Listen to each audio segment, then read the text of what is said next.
Hello, Facebook Gay USA viewers. Here we are on Wednesday afternoon at almost 2:30, ready to go live. Uh, Marin is joining me again this week, but we've got all technical problems fixed. Yay. That was My Chrome is behaving. good, but that was a little soft on the reaction. Uh, we we expect a much smoother ride today, and I will not go 2 minutes over on the show as I did last week because I was so flummogened. And I'll actually pick up something that got cut out last week because I just should. So I'm going to. Now, getting myself into the correct position. My physiatrist would be horrified at how I'm sitting, but I'm going to anyway. But I've got my back straight and supported. So it's a lovely day in New York City. Yes, it's a vast improvement to last week. And it's a vast improvement to have Trump triply indicted. Oh, God. I want that trial televised. Yeah. I just want him locked up. I want them to throw away the key. And we have to really escalate the noise we make so that we'll be heard.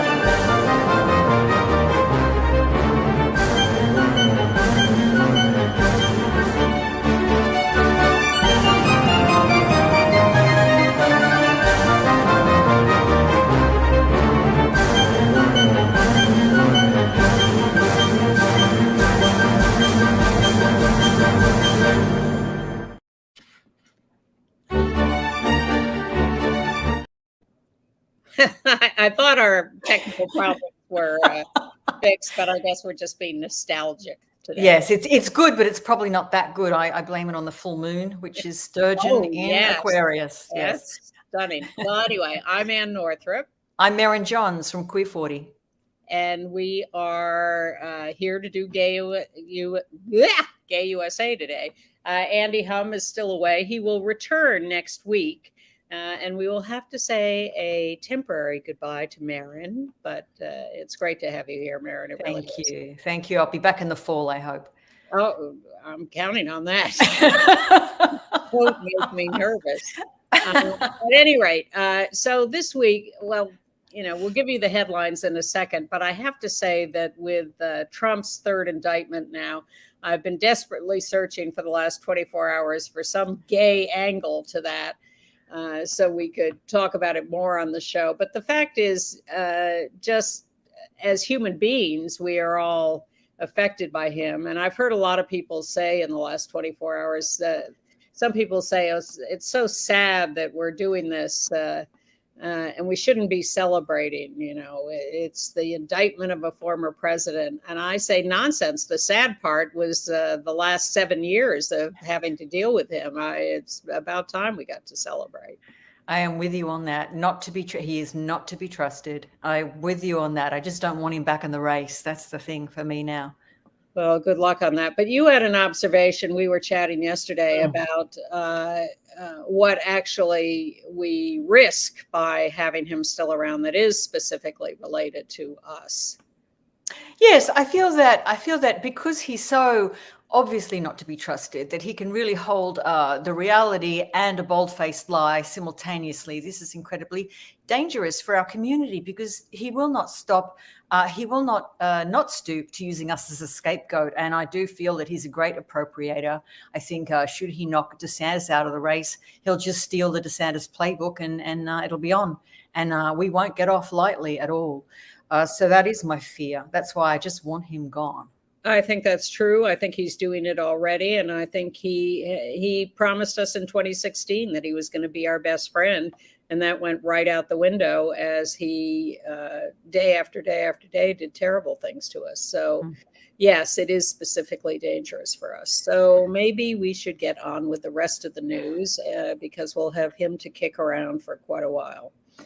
So, New York City this week has been stunned by the murder of a young gay professional dancer in an argument in the parking lot of a gas station with anti-gay attackers, one of whom knifed him to death. We'll give you the details of that. That's probably the worst, terrible story. We're going to look at the way that our community is being assaulted and the ongoing commitment from the right to erase our existence. And this is happening in, of course, the battle zone now as schools and libraries.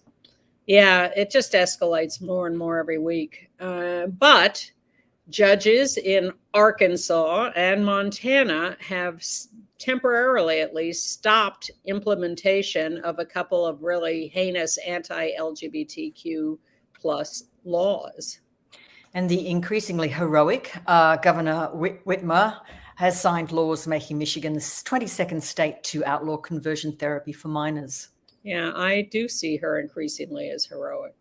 And there's a hero somewhere in the basement of Google, I think, who really likes us. And this is a story I can't believe happened and can't believe is ongoing, but we'll tell you what the deal is.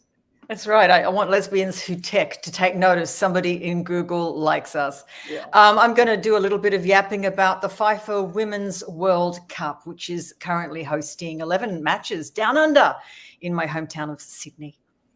Yeah, and you'll be there next week, I guess, or a couple of weeks. I envy you that. But Thanks. Outsports is telling us they're like close to 100 LGBTQ players in the Women's World Cup. And trans men are fighting back against anti-trans discrimination at the Miss Italy pageant. This is this week's installment of pageant news around the world. Yeah. But we start with this terrible story in New York. So O'Shae Sibley was, look at him there, a beautiful, accomplished professional dancer, having a wonderful career working in one of the Alvin Ailey programs, originally from Philadelphia, where he was part of the Phil Danko company there, moved to New York a few years ago for his career, has performed with the Lincoln Center operation, and really popular, is a great guy and really prominent in the dance world. Well, he and some friends went to the beach this weekend, and as they came home, they stopped for gas. And as they were pumping gas, they were pumping up Beyonce on the car radio and dancing around the car, voguing and dancing, just having a good time on a weekend after the beach. Well, who should walk out of the convenience store at the gas station but a bunch of young men who started yelling at these guys, saying, "We're Muslims. We don't tolerate gay people. Stop dancing. You have to stop doing that." And they got in a big argument, both groups. They went back and forth. People tried to separate them. It looked like they were going to go their separate ways for a minute, and then they started yelling at each other again. There's a little unclear video footage of this. Yeah. And it ended up with one of the self-identified Muslim group stabbing O'Shae Sibley to death. Yes. He's a 17-year-old, by the way, and he's being sought by police. The killer, not the... Yes, no. O'Shea was 28, but the suspect is 17, which is very disturbing to me, that someone so young can be so offended by this. Like to thank Beyonce. She has acknowledged the terrible tragedy, and on her homepage overnight, she did pay a tribute to the victim. She said, as soon as you log on to Beyonce's website, she says, "Rest in power, O'Shea Sibley," in big letters. So I'm very pleased that she has acknowledged that. New York City Mayor Eric Adams also addressed the death. He said, "Now you have an incident like we saw over the weekend with this young man who was experiencing that hate crime. We will find that person responsible. It shakes our confidence when you have someone that randomly assaults someone who could have a real mental health issue. Well, I think they could have a real religion issue. Yes, and I resent the mayor's statement because it wasn't a random attack. He went after him with a knife.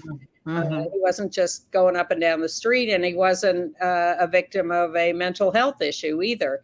What the mayor is referring to is the ongoing violence in the streets by people who do have mental health issues and have some kind of weapon. This is entirely different. Absolutely. And I really resent his analysis of this. Yeah. Also, I agree with you about the young man. He is reported to have been a troublemaker for a while at that gas station convenience store. He had a reputation. And I think it is, I mean, I don't say this to certainly blame the victim, but I think we've got to learn to walk away from these confrontations and not risk that some religious fanatic kid is going to pull out a knife and do this. We don't know who has what, but it's very dangerous. And I really urge people to think twice. But I mean, I know how rage is produced immediately and adrenaline, but really we've got to be smarter about walking away. Yeah, I think so. It's very hard. I do really understand that gay men for so long have used dance and euphoria as a survival strategy. It is really core to their identities. So this is just very unfortunate on a very hot night. And that's the other thing, that all of these crimes escalate over summer, where people are really at their wits' end. You know, they've had several sleepless nights. It's hot and bothered, and I feel it's a tragedy, unfortunately, that shouldn't have happened. But it is also very New York, I must say. Yeah. Well, you know, when someone's yelling at you and calling you a pervert or whatever, you want to respond. I understand that, but really not a good idea.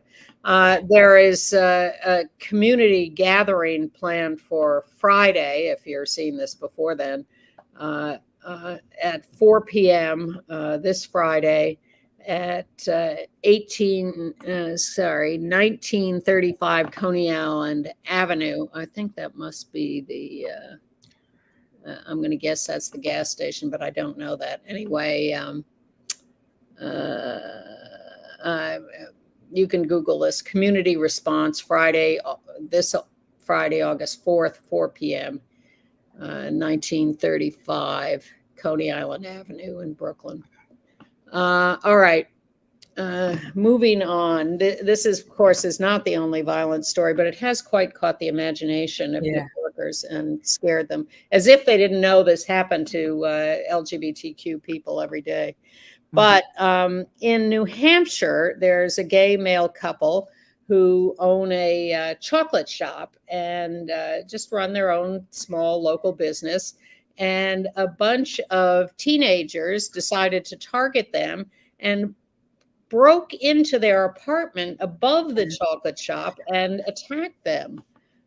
It's not happening just outdoors anymore. Now they're coming at it for us at home. Yes, and again, young people, I really do worry about that. You know, I always said this on the program before. It used to be a very much a truism that the younger generations would be better, quote unquote, but clearly they can definitely not be. I do worry about the security of the gentlemen that live there. Apparently, these kids would climb up on that ledge that you can see there, and they tried to get into the top apartment multiple times. I think one of the gentlemen has been he's got facial lacerations. William Poole was struck in the eye with a blunt instrument and suffered lacerations, bruises, and stitches from the assault. Well, the most danger comes from young men in their mid to late teens and early 20s. That's where the bulk of the violence comes from. So you're right about young people. All right, if we keep going at this rate, we'll get through 2 more stories. In Watertown, Wisconsin, a Pride in the Park event was harassed by a neo-Nazi group calling themselves the Blood Tribe, who showed up with rifles and swastika flags and that banner that says "Stand with us" or "Stand with pedophiles." Yeah, that's what you want to see at your Pride event. And as usual, they're all covered up because that's how bigotry works. Yes. Well, I'm looking at other violence stories. All right. Well, let's move on to Wyoming. Campbell County, Wyoming's library board. Mm. How do these people get elected? Fired the director of the library, Terry Leslie, because she refused to do a search of all the books in the library to find any that had any LGBTQ content or other sexual references. It's a real problem that people define us sexually as Yeah. opposed to just people. And Yeah. so she's been fired. The vote was 4-1, but upon her departure, she was given a standing ovation from a group of up to 250 people, it's reported. Yes, and 250 people show up at the library board meeting to support Terry Leslie, but yet the library board sits there and votes to fire her. Just unbelievable. In Iowa, a school district has compiled a list of 374 books that could be banned. Now, first of all, they make these lists, they gather the books, and then they sit there for months because who's going to take the time to go through all those books to look for the content? But the books that have been targeted include a biography of Mayor Pete Buttigieg, The Color Purple, which does have some lesbian sexual content and a little violence, Catcher in the Rye. Hang on. What was the sexual content in The Catcher in the Rye? It's deeply inferred. It's barely, it just goes over your head. It did I read it when I was 16 and I didn't even think twice about it. Yeah, it's been too long since I've read it, but he was an iconoclast. That's illegal in the United States now. You cannot be different.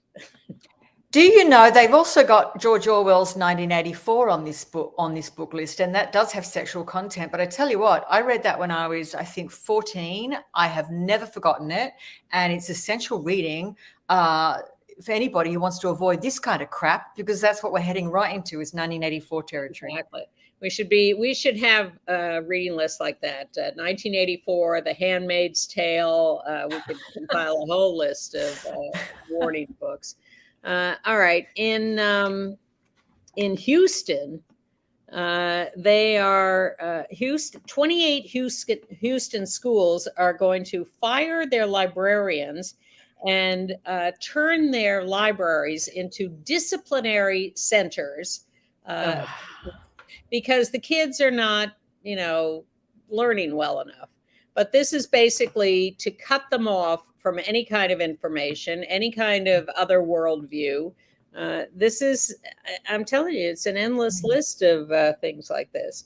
In Indiana, a teacher tried to sue against the local Don't Say Gay law, went to court, and has been denied a preliminary injunction against the law. The judge there, and we've got a lot of good judges and some stories on that coming up, but this judge said, nope, we're going right along with that Don't Say Gay law.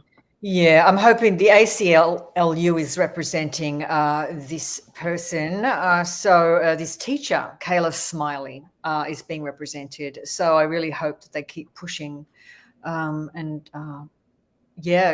said that the reason she filed that suit was because she actually doesn't know. The law is so broad. She actually doesn't know how to stick to it and still teach. Most of these laws are like that.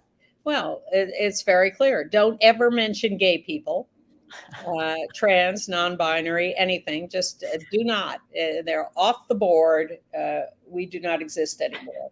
Well, she's like, I've got a biography of Elton John in the library. Is that that goes on the bonfire as well? Okay. Back to Houston, where a couple of teachers, Christy Maris and a colleague, have been fired by a Christian school, Christian First Baptist Academy, because they attended a drag show at the Hamburger Mary's restaurant. Now, nothing could be more benign than these shows at Hamburger Mary's, which are a chain. I don't know how many of them there are. But they on their own time, they go to lunch at Hamburger Mary's and enjoy the drag show. And now they're fired by their school. Yes, her mistake was posting it on Facebook and saying this was such a blast, which I imagine was, kicking back with a couple of mimosas, watching the waitresses come out dressed as drag and lip syncing to music. And now she says they were also fired immediately. She didn't even have time to say goodbye to the kids, the parents, anything. It was get your stuff and go. Or appeal the decision. But those drag queens, they stand up. They held a benefit for the teachers and started a GoFundMe page, and those have been successful. So that's the good part of the story. All right. In Arkansas, a judge there has blocked a law that criminalizes booksellers and librarians who provide what the law describes as harmful material to minors. The judge said, stop it. The Constitution guarantees free speech. What are you doing passing a law like this? This is outrageous and unconstitutional. And I am issuing an injunction against implementation of this law. Let's hope that stands up. Yeah, and that law was the dreadful Sarah Huckabee brought that law in, so you can thank her for that. Sarah Huckabee Sanders brought that. It blows my mind that she's the governor of a state. Yeah. And in Montana, a judge there has issued a temporary injunction against a new law in Montana that bans drag queen story hours. Now, that was done specifically to let Montana get through their Pride, because there are thousands of people who actually do want to go to Pride. It's significant to them. It's a bonding period for the community. And I think the judge realized that if that law was in effect during Pride, suddenly you could have thousands of people being arrested if they happen to walk past a drag queen with their child. I don't think the right wing would mind that. I think they're looking to fill the jails with all of us. And in Orlando, Florida, we're back to the DeSantis versus Disney story. You remember that DeSantis installed his own horrible people on this board that is overseeing the Disney area. And now what they have done, Disney outsmarted them on a couple of things at first, but now they're feeling their power, and they have canceled the Disney Diversity, Equity, and Inclusion program at Disney World, and they fired all the people working there. And who gave them that power? I mean, it's incredible. A great American company, great American brand turned into a political football. It's really extraordinary. All right. In Hazlet, New Jersey, a mother takes her son who has autism to the movies, and he wants to use the restroom, and she doesn't feel comfortable taking him into the men's room. And in a long tradition of this happening, how many little boys have I seen in women's restrooms? Well, he's not quite so little. He's like 15, but he's living with autism. And so she takes him into the women's restroom, and they get thrown out of the theater. And the theater manager says, "This is not a transgender bathroom." Yeah. What? This is terrible. I mean, so the mother's name, Christine Gallinaro of Holmdel, New Jersey, she said she did a video saying that her son was nonverbal in his autism. So if something had happened to him in the men's room, he can't address it, talk about it, or cry for help. So this seemed to her to be much safer. And the women in the bathroom knew and didn't mind. So it's really just the bee in the bonnet of who the head usher was, the manager of this place. Well, she called the security guard over. The security guard called the police. The police turn up. I mean, it's just incredible. And everything evidently now is defined as, if you don't like something, you call it transgender, even though that has nothing to do with it. Right. All right. In Philadelphia, Pennsylvania, lesbian artist Arlene Olshan, 78 years old, has filed a human rights complaint. Sorry, I keep saying that, against the directors of the Mount Airy Art Garage. She co-founded the Mount Airy Art Garage, and now they are hiding her lesbian art because no one wants to look at naked women. There, as you said, Anne, there goes 2,000 years of art history. Unbelievable. I mean, these are little pencil drawings from the 70s. They're not obscene. They're just, we're not even seeing anything naked beyond their shoulders. And she's the co-founder of the gallery. And a real gutless move. Apparently, they waited until she was away dealing with a health issue before they took down the artwork and faced the wall with it. Yes. They know they're doing the wrong thing. All right, let's get into a little better news. First of all, thank you to Michigan Governor Whitmer, who really is just doing better and better all the time. Look at her there. She signed a no conversion therapy for minors bill. Of course, like others, this applies only to professional therapists. You can't touch those religious therapists, but anyone who is state licensed can now not perform conversion therapy on minors. And this is the 22nd state to do this. She also said that she is the mom of a community member and a proud lifelong ally of our communities. And I thought that was pretty terrific. Absolutely. And she's wearing Barbie pink there, I see. That Barbie. And the Boy Scouts, you know, we fought the Boy Scouts for decades. Yeah. And all the stuff about pedophile scoutmasters and all that nonsense. And not that there aren't, but that's a whole different subject.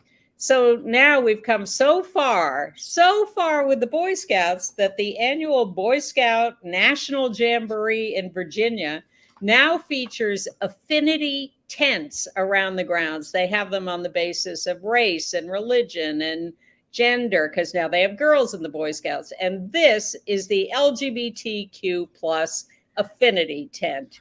Yes. And, 18-year-old River Capel, who is a Scout volunteer from Northern Virginia, they said that about in one day they thought maybe 2,000 people dropped by just to ask questions, hang out, say hello, and feel at home. Wow. Maybe we have reached the 21st century. But really, before I get to that, Lawrence, Kansas, which is a pretty progressive college town in Kansas, and their city council unanimously voted to make Lawrence an LGBTQ sanctuary city in the middle of very red Kansas, because the legislature has passed all these anti-trans laws. And Lawrence said, well, you know, the state can do that, but we are going to be an island of sanity in the middle of Kansas. They also have a great governor who tries to veto these laws and gets overridden by the hugely Republican legislature. But thank you to Kansas for doing that. Absolutely. Yeah. Should we talk about in Key West, which is also a kind of an oasis of queerness in Florida? We've got a drag performer running for state house in Key West. She is the girl. I don't know how they identify, but they're trying to unseat a Republican in the Florida state legislature, where you know things are getting really bad. And this wonderful drag queen. Now let me find their name. They work at a bar on Duke-Fell Street. Michael Elgin Travis. Yes. Who performs as Erica Rose, and who went to Tallahassee, the state capital, recently to lobby against all DeSantis's anti-LGBTQ plus bills, and got so fired up by it that they decided to actually get involved in politics and try to have some power and make a difference by running for office. So yes, and if they're elected, they're going to be the first professional drag queen in the state's legislature.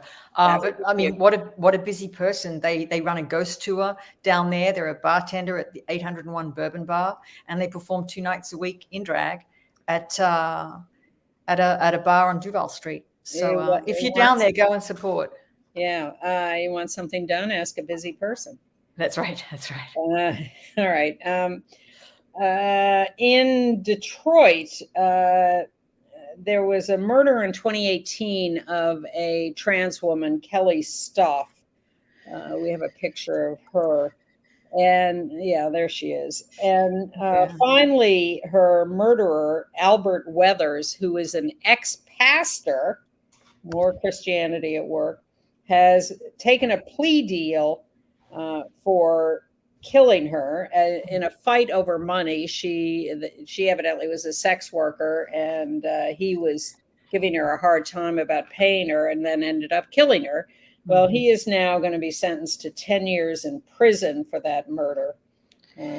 It's very confusing. I read an article in the Detroit News going back to 2019, which said at the time he was a security guard and he had indeed picked her up, and then he claimed self-defense and stabbed her under the left armpit. So that would have gone into her heart and lungs, unfortunately. But it seems it was definitely an altercation over money. But I don't think he's telling the story straight. And then after being a security guard, it looks like he went and became a pastor. Now he's not a pastor at all. Very, very disturbing case. Charming. Yeah. And Tyler Perry, the great filmmaker from Georgia, Atlanta, wrote a Facebook, I think, post or maybe Instagram that is offering $100,000 for the conviction of the murderer of a gay man in Grenada, John T. Robinson, who is the great good friend of a great good friend of Tyler's. He was strangled and thrown into the sea. He was 24 years old and an accomplished singer. It's terrible. Police are questioning suspects, including somebody he used to live with. Homosexuality is illegal in Grenada proper. And under the criminal code, which is one of those colonial penal colony kind of laws, section 431, gay male sex is considered to be an unnatural crime punishable by imprisonment for 10 years. So this is another place I would say in the Lesser Antilles, this part of the Caribbean, that really needs to come into the modern world. Well, a lot of these laws, of course, are colonial laws brought by the British or other European nations. And the Caribbean has been a tough nut to crack over the years, but progress is being made. Laws are being changed country by country. We've got a long way to go in the Caribbean, but it's a little better than it used to be. And not so good in Oklahoma, where Governor Stitt has signed very proudly a Women's Bill of Rights. And what is the key provision here?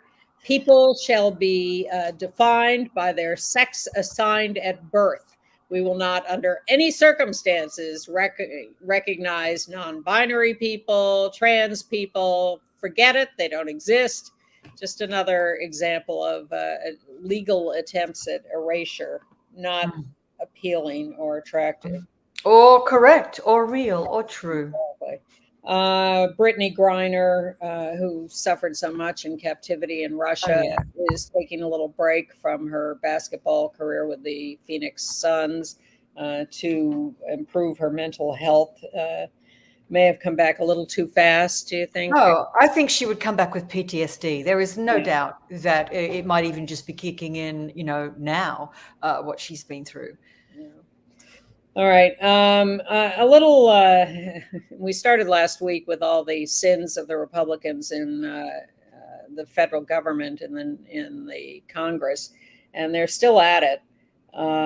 The Senate passed a good version of the defense bill after the House had hung all this anti-LGBTQ and anti-abortion stuff on it. The Senate passed a clean bill, as they say, 88-11. So that's a lot of Republicans signing on to the clean bill. But this is going to go to a conference committee to try to iron this out. They're going to get nowhere with that. And people are really afraid that this and other bills like this could shut down the federal government in September or October. The Senate, but even in doing this, the Senate deleted the mandate for people's pronouns to be recognized as what they want. So they took that out in an attempt to get more Republican support, and froze the diversity, equity, and inclusion jobs in various parts of the federal government. So that is not supposed to be expanded. And meanwhile, in the House, the MAGA Republicans in the House, on another military bill, are forcing the voiding of contracts. They're forbidding the voiding of contracts with those who discriminate. They are forbidding gender-affirming care in the military, including for veterans, because military care covers people after they're out of the military. No pride flags at VA facilities, and no diversity programs. That's the newest defense bill, courtesy of the House. Yeah, that is very heavy. Well, they just keep doing this stuff, and Kevin McCarthy lets them, and so do the other Republicans in the House. There are only about 20 of them who are doing this, but the rest of the Republicans in the House go along with it. So that's very discouraging. Yeah. Do they have any idea how many LGBTQ vets there are? I mean, it's there's so many. I know so many, just as accidentally. Yeah, and Pence has climbed on the DeSantis bandwagon to say he too would forbid trans people from serving in the military, which Trump did while he was in office at the behest of Pence and his right-wing Christian friends. And DeSantis announced he'd get rid of trans people in the military, and now Pence is back to that old saw. It's discouraging. It makes you want to say nasty things. I have to zip my lip. Well, you don't want to say nasty things. Pee Wee Herman was in the room, and now Paul Rubens, who created this character, has sadly died at age 70. There he is on Cherry, the chair that he called Cherry. He was very beloved, wasn't he? By comics too, by people who were comedians and performers. Sandra Bernhard posted on her Instagram the other day that she was inspired by him. He was subversive, and he really wasn't original. Bette Midler posted of how sorry she was to lose him. He was 70 years old. He had cancer for about 6 years. He apologized before his death for not telling anyone that. Pee-wee's Playhouse was kind of a kids show for adults, although kids loved it too, because he was, it was subversive. It had all sorts of little jokes in there, but he was sincerely playing a kid and appealing to kids. And he did a TV show. He did a show on Broadway. He did movies. He did all of it. And Pee-wee was not his only character. He did like a dozen movies as Paul Rubens that were highly admired and have been written about too. And of course, he had a famous lesbian sister, Abby Rubenfeld, a lawyer in Tennessee, who has been a major player in LGBTQ legal circles. And his sexuality, who knows? He was arrested in a porn movie theater, a straight porn movie theater, pleasuring himself. What a lot of people don't know about that incident was that he wasn't the only one. There were several men at the time in the cinema. And yes, and of course, there were several men that were arrested. It was part of obviously a raid. And sadly, he got caught up in it and even offered, once he realized that they knew who he was, they looked at the ID, he offered to perform Pee Wee Herman for them to try and get off. I mean, it's sad. And but I never heard of him hurting anybody. accept himself. Absolutely not. And one of his strongest themes was that he had grown up in Florida in very segregated territory, and he hated that. And so he made a big point of casting a lot of Black actors on Pee-wee's Playhouse, much earlier than a lot of other people. Esapatha Murkison was on the show, and a lot of others. And he really had the right values and worked to make the world a better place. Yeah. Wow. Anyway, so we'll miss him. He was a good guy, and I've been saving this one other little story. Google. So about these home devices, these smart home devices, Alexa, Siri, whatever. Well, Google has one, a smart home device, and it has now been discovered that if you say to the Google smart home device, "Tell me something positive," it replies with positive facts about the LGBTQ community. That's all it does. It doesn't say it's a nice sunny day. It doesn't. No. It says. I learned on Wikipedia that NBA player Jason Collins was on the cover of Time magazine's 100 Most Influential People in 2014. He was the first openly gay athlete in any of the 4 major US sports leagues. They've got little tidbits about Alan Turing, Alan L. Hart, basically achievers, high achievers. So thank you, Google. Speaking of subversive, it just doesn't get more subversive than that. So I'm dying to know who at Google is doing this. And I'm also, I sit here with all fingers and toes crossed that this continues for a while. I'm shocked that I haven't heard that it's stopped yet. Maybe by the time you see this, it will have, but it's just thrilling. It's thrilling, but the kicker for me is, and we'll talk about this some other time, but it just also does show you how AI could, in the hands of anybody, I mean, this also could have been somebody from the right programming these devices to say whatever. So it's it's on our side this time, but I do get worried about this stuff sometimes. Well said. Well said. All right. And on that note, let's move to international news, if we may. Yes. Let's start with the Women's World Cup, because you're fixated on that. I'm not, what's really funny? I'm not a sporty lesbian. I never have been. I just wouldn't know what kind of ball is being thrown at me at any given time. But I'm a sporty lesbian. Yeah, you should be doing this, Anne. But I was very happy to be invited down under by Destination New South Wales to cover what this means for us, for women's sports, what it means for that part of the world. And of course, I'm very interested in the success of the US women's team. I hope they are the favorite, obviously. I will be going to see the grand final, and I'm really hoping they're going to be not the favorite anymore.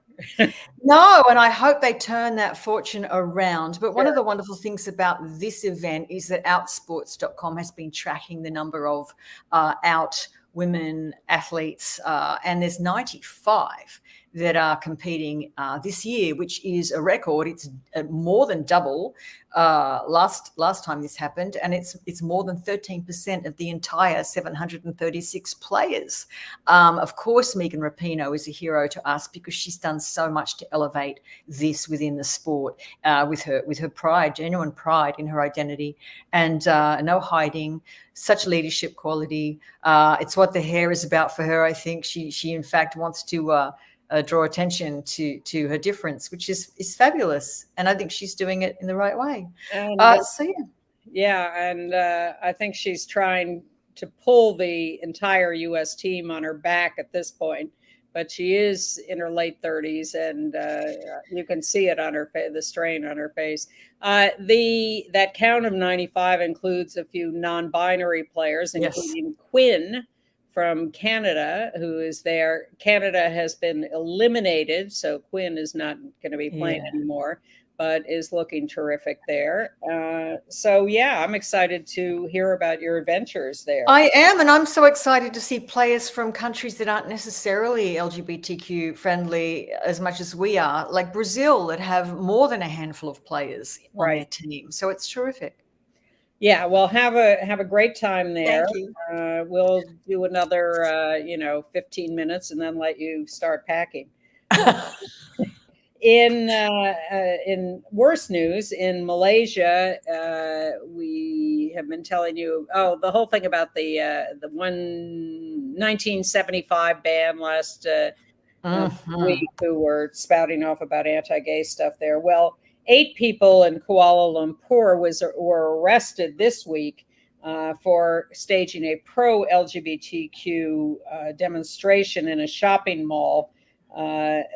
Mostly about lesbians who had been arrested and caned. So the fight continues in Malaysia. It sure does. Yeah. And in Lebanon, the leader of Hezbollah made a statement that we should kill all the gays. People are saying this is a diversion from their economic problems. We're always a good scapegoat or diversion, a way to rile up the people. But the strange thing here is Beirut, Lebanon, has always been a gay haven, a gay playground, and less so these days with religious right-wingers saying things like this. That's right, and exploding grain silos. I won't be going there, but this guy Hassan Nasrallah said in a televised speech, it's on television, about gay people, even if they do it once, are to be killed. Well, once is as good as whatever. In Italy, we told you last week that the new right-wing prime minister, Giorgia Meloni, had ordered the removal of same-sex married couples from any registration in the country. Well, now her party, the Brothers of Italy, how's that sound for fascism, have been ordered to pay a Canadian gay male couple $10,000 because they used a picture of them with their newborn there on posters to condemn gay people. And these Canadian men said, wait a minute, you can't just steal our picture, especially at this moment of joy as we're cradling our newborn. And so they're going to get paid. Not enough as far as I'm concerned. But. Imagine that if somebody took the happiest moment of your life, for example, even a wedding photo, and appropriated it as an example of what not is desirable. Turned it into a billboard of hate. But there is a little fight back in Italy. We told you last week, I think, or before, that Meloni had also, and the Miss Italy pageant had banned trans women from the competition. This was after a trans woman won the Miss Netherlands contest a couple of weeks ago. Well, now trans men in Italy are saying, oh, okay, you want to see trans women as men, so they can't compete? Well, we're trans men, so clearly you see us as women. So we're going to sign up to compete in your Miss Italy pageant. That's right. 100 trans men have signed up to compete in the Miss Italy pageant. Well, this is where the language gets people in trouble, and the right really need to look at this, because Miss Italy's official patron, Patrizia Mirigliani, had said it has to be women from birth only allowed to compete. So that would include drag kings, trans men, and that she didn't want to be jumping on the, quote, glittery bandwagon of trans activism. Well, this is why they want to just erase us all, because it's too confusing for them. I quite like a glittery bandwagon, actually. Well, speaking of glittery bandwagons, in India, the gay prince who came out some years ago, Manvendra Singh Gohil, he's pretty glittery and cute. He has given an interview saying that his parents wanted him at the time to have brain surgery to convert him back to heterosexuality. Some people would call this a lobotomy. He's asking the Supreme Court to outlaw it in India, but in fact, the parents sought this treatment in the U.S. Oh, But doctors here refused to do the surgery because they said homosexuality is not a mental disorder. yes. So he's just telling the story and trying to extrapolate it to India, as the Supreme Court is also considering legalizing same-sex marriage. All right. In Japan, big news in Japan. Pop star Shinjiro Ate, who is really a big deal in Japan and is 34 years old, has now come out finally. He did it on stage. He made an announcement. He played his new single called Into the Light, which we will link to in our show note. And he did it because he had lived in the United States for 7 years, and he was astonished to look around and see gay people living their lives openly and happily and freely. And it's a much more closeted, quiet community in Japan, evidently.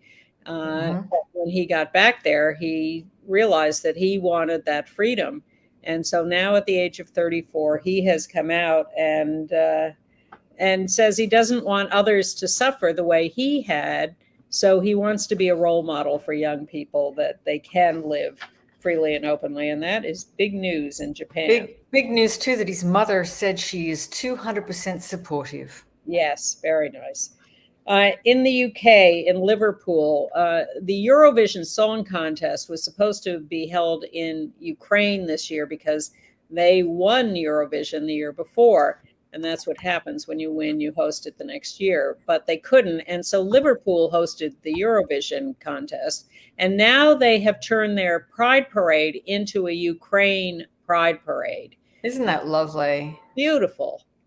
Yeah, LGBT, and Andy Herring, he's the head of Liverpool City Region Pride Foundation, said LGBT people are a global community, and that's why it is crucial that we shout it loud in solidarity with all LGBT plus people across the world, including Kiev Pride. In Iran, a member of the Morality Police Force, which is policing us all over the country, has been fired because a videotape turned up of him having sex with a man. And got posted online. Now, we don't want to be fired for that, but it just shows the hypocrisy going on. Yep. And there's a series of books called Rainbow Families for children that show the diversity of families. And they have now, for the first time, been translated. They're called Good Morning, Good Night. And on the left, you see the version in the Scots language, and next to it, the Scottish Gaelic language. And these are breakthroughs to have these books available to people who speak those languages. They sure are. While you're talking about the Gaelics, did you want to say something about Sinead O'Connor? In a moment. I want to first just note that the U.S. is sending to the Venice Biennale next year in Italy Jeffrey Gibson, an indigenous and queer artist. He's a Choctaw, and he has been picked to represent the United States at the Venice Biennale, and that is a big first. That is fabulous. Yeah. Now, Sinead O'Connor, wow, I look how beautiful she was. Look, that hit you hard. That really hit queer women hard, and I wanted to poke around in that a little bit with you. Okay. Well, I loved her. I loved her version of Prince's Nothing Compares to You. I occasionally play that just randomly at home. She was and of course, messed up her career by tearing up the picture of the Pope on Saturday Night Live, although she says it helped her career. It got her out of the mainstream, which she was not enjoying, and took her back to a more rebellious activist, good values stance. And I appreciate that and understand her rage. I just wanted to share something with Gay USA viewers. Curve Magazine, curvemag.com, has actually made its archive live. And if you go in there and do an archival search and go to the August 2000 issue, you will see our cover story with Sinead O'Connor, in which she actually came out as a lesbian. And there's several, Diane Anderson Minshall, the former editor before me, interviewed her. And there are several questions addressing Sinead's sexuality. Now, I don't know if she was, this is how she felt, or if she was having, some bipolar situations this time. It's hard to understand looking back and reading between the lines, but she literally says, the question is, you are a lesbian? And she says, yeah. Well, the quote I read at some point was that she ended up describing herself as 3/4 heterosexual, 1/4 gay. So, bisexual. I think she had a variety of experiences. She had some kids, one of whom committed suicide a year or two ago. She died at 56 in London. And I just thought she was a tortured and extremely intelligent and talented and really looking for the truth, always looking for the truth. And I so appreciated her. And she was an activist on many fronts, including AIDS, and a terrible loss and a terrible tortured life. Suffered a lot of abuse as a child from her mother, and was committed to one of those Magdalen laundry facilities. She survived a lot for a long time, but finally couldn't. And what annoys me is, there's a documentary about her called Nothing Compares, and the Prince estate would not give them permission to use her version of Nothing Compares. Unbelievable. Unbelievable. Very appalling. All right, we're down to our last few minutes, and there's an AIDS news, and the Republicans in the House are trying to destroy the PEPFAR program, which has saved 25 million lives around the world, and they're claiming it supports organizations that do abortions. This is their theme forever. It's nonsense. And a replacement has been announced for Dr. Fauci at the National Institutes of Allergies and Infectious Diseases, and it's Dr. Jean Morozzo, who pioneered research on PrEP for women, pre-exposure prophylaxis for HIV, and she is openly gay and a professor at the University of Alabama in Birmingham. Welcome, Dr. Jean. People are ecstatic about this. Welcome. She looks terrific. Yeah. Speaking of openly gay, what about the former bachelorette Gabby Windey? Came out on The View this very morning, and we picked it up. Gabby Windey, she was on The Bachelorette. She was on Dancing with the Stars. She's like a reality show freak, dating all these men. But she finally realized that she really likes girls. And so she went on The View this morning and announced that. They were a little taken aback. And they treated it as a little like, oh, I know this is tough to say. When are we going to get to the point where we're a little more casual about it? But congratulations to you, Gabby. You were terrific. Welcome. Yes. Welcome to the community. Yes. And what about our drag queen topping the iTunes Christian chart, Flamey Grant? Flamey Grant on the left with Derek Webb, who is a big country star who got himself up and dragged for this. They have done a song called Boys Will Be Girls, and they are now topping the Christian and gospel iTunes charts. The right wing is complaining, but they say that's propelling them up the charts. So congratulations to them. And the second season of Heartstopper is now on Netflix. Two Young Men in Love, if you're following that. What's going on with Anne? Last week she went to Barbie, dragged by friends. This week, she goes to the Taylor Swift experience at the Museum of Art and Design at Columbus Circle. That's my friend Zoe on the left, who is the Swiftie in the crowd. Again, I'm just along for the ride. I think that what's going on is I'm just having a good time in the summer and relaxing and not being quite so, stuck up about stuff. I can't serious. You're not stuck up. I can't say I enjoyed any of it, but I like my friends, so I'm always happy to hang out with them. And you're a reluctant Swiftie.